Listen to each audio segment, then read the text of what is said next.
Bismillahirrahmanirrahim. Assalamualaikum warahmatullahi wabarakatuh. Alhamdulillah, pada kali ini kita akan melihat satu lagi perkara yang penting di dalam menjalankan perniagaan secara online, yaitu copywriting dan kepentingannya. Apa itu copywriting dan apa itu contohnya? Kalau dulu seorang sales marketing, dia menawarkan secara langsung kepada calon pembeli. Tetapi dalam dunia online marketing sekarang, peranan seorang sales tersebut digantikan oleh copywriting. Okey, apa itu definisi copywriting? Copywriting adalah salah satu teknik seni penulisan dan tujuannya untuk mendapatkan respon dari pembacanya.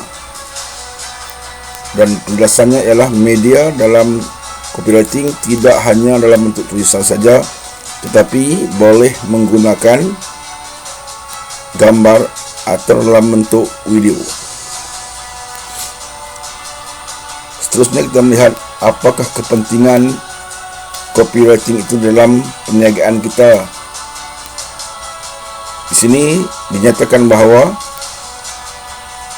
ada yang menyebutkan bahawa copywriting memiliki peranan 80%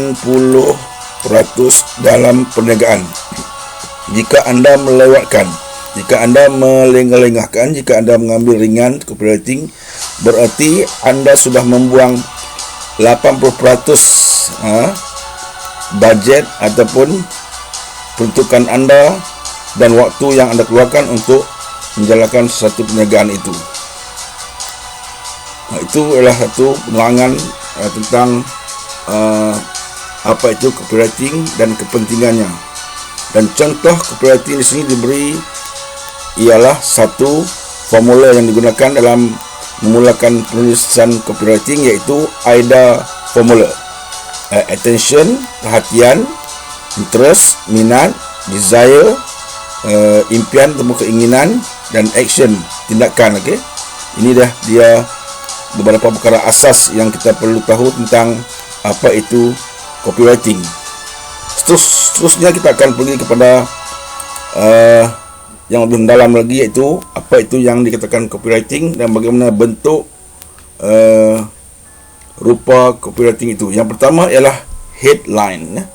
Headline ialah tajuk utama. Tajuk utama dalam sebuah iklan untuk menarik perhatian prospek ataupun pembeli.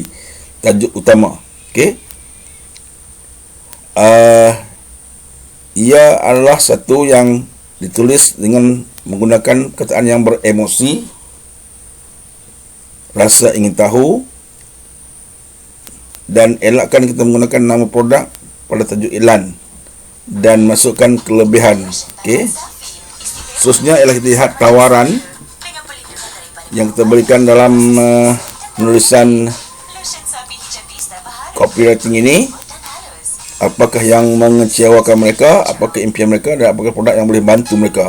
Yang seterusnya ialah alasan yang kita berikan untuk jawapan tadi, iaitu beli produk atau menggunakan servis. Okey. Seterusnya ialah bonus yang kita boleh masukkan di situ, iaitu bukan kerana produk semata-mata. Jika pengguna membeli produk kita, malah ada mendapat beberapa kelebihan lain seperti bonus, free gift dan sebagainya. Okey, kemudian lagi boleh juga dimasukkan beberapa testimoni bagi meningkatkan tahap kepercayaan pelanggan kepada produk dan juga servis kita. Seterusnya ialah jaminan. Jaminan bagi mengurangkan rasa takut kepada pelanggan. Dan yang akhir sekali ialah call to action untuk pelanggan melakukan jika mereka ingin ataupun hendak mendapatkan produk ataupun servis yang kita berikan itu. Dan ini semua perlu dituliskan dengan secara yang cukup berhemah, lebih baik ringkas dan padat, serta arahan yang jelas bagi memudahkan pengguna, pembeli ataupun klien kita itu memahami dengan jelas dalam masa yang agak singkat. Okey, selanjutnya kita nak pergi kepada beberapa contoh copywriting. Ini diberi beberapa contoh copywriting, iaitu yang pertama berkaitan dengan jual handphone.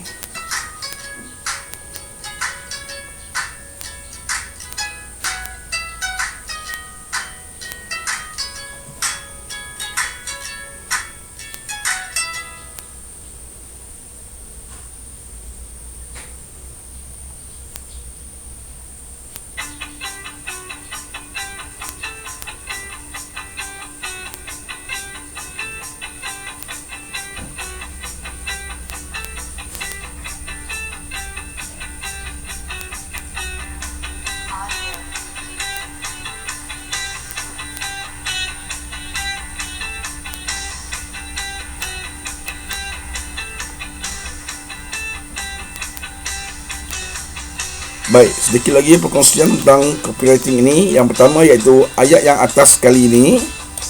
Yang atas ni biasanya kita katakan dia sebagai headline. Headline, okey. Ini headline. Ini headline headline. Okey. Ini juga dikategorikan sebagai headline. Headline.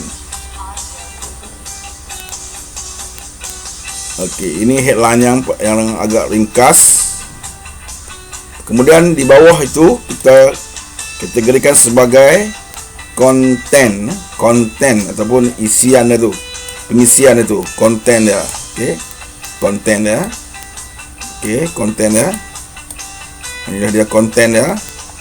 Di atas kali kita panggil dia headline dan di bawah dia konten. Okey. Okey, ini headline dan ini konten. Okey. Okey, itu dah ada beberapa contoh penulisan copywriting yang kita perlu ambil untuk kita jadikan sebagai perbandingan ataupun panduan untuk kita membuat copywriting. Baik, seterusnya ialah beberapa lagi maklumat tentang contoh copywriting dan jenis headline. Okay? Headline ataupun yang kepala tajuk tadi tu. Yang pertama ialah headline jenis soalan. Ini contohnya. Yang kedua headline jenis manfaat. Contoh di sini. Yang ketiga headline jenis fakta. Contoh di sini. Keempat, headline jenis berita, ada ditunjukkan di sini. Kelima, headline jenis testimonial, testimoni. Yang keenam, headline jenis rahsia. Ketujuh, headline jenis permasalahan. Kelapan, headline jenis recommend. Kesembilan, headline jenis tersirat. Kesepuluh, headline jenis tawaran. Okey, sekarang mari kita lihat pula headline tadi yang kita bincangkan, iaitu tambahan sikit lagi headline jenis cerita. Jenis cerita. Okey, ini jenis cerita. Okey. Okey. Ini contoh headline jenis cerita. Okey. Siapa kata jeragat tak boleh hilang. Ini cerita. Okey, ini headline untuk Melo. Dapatkan khasiat, kejar matlamat, barulah boleh pergi jauh. Ini headline untuk Melo. Dan ini headline untuk produk tenaga dan kesihatan. Cuba kita lihat penulisan headline-nya. Dan ini bawah ni ialah konten. Ini konten. Ini konten dia. Okey. Ini contoh lagi satu tentang penulisan copywriting, yang mana ini atas ni kita panggil dia sebagai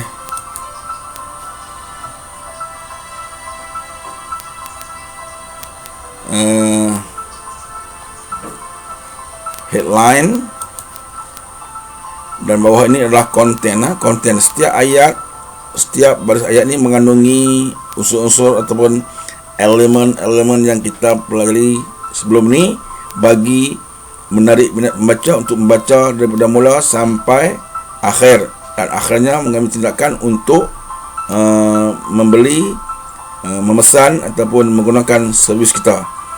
Inilah beberapa perkara yang penting untuk kita berkongsi pada hari ini tentang kepentingan penulisan copywriting dalam menjalankan perniagaan ataupun urusan dalam media sosial pada hari ini.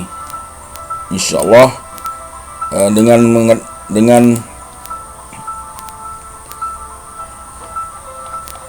kita mengadakan copywriting yang baik dan menarik akan memberi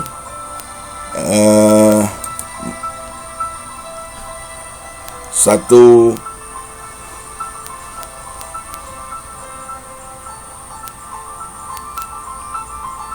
keadaan supaya penonton yang melihat kita punya iklan ataupun perkhidmatan itu akan menarik, yakin dan percaya untuk sama ada menghubungi kita, memesan ataupun mendapatkan khidmat kepada apa yang kita jalankan. Sekian untuk pagi ini. Assalamualaikum warahmatullahi wabarakatuh.